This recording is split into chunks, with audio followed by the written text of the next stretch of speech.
Hola, quiero leerte este libro, Orar los nombres de Dios. Hoy quiero leer el nombre Redentor Gaal.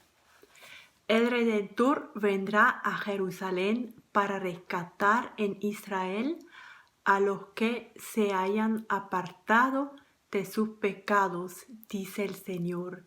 Isaías 59:20.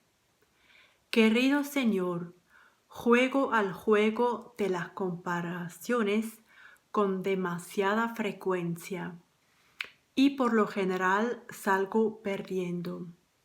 Cuando miro a mi alrededor veo a las personas más listas, más delgadas, más guapas y más talentosas que yo.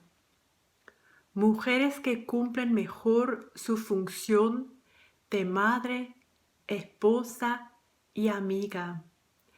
Y esas son más dignas de llamarse hijas tuyas. Yo no estoy a la altura. Sin embargo, quiero darte las gracias ahora mismo por recordarme que tú utilizas unas lentes diferentes cuando me miras. Ves a alguien que vale la pena, alguien merecedora de que se pague un gran precio por ella.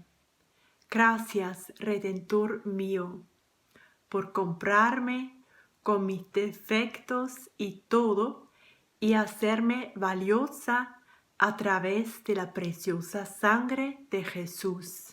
Amén.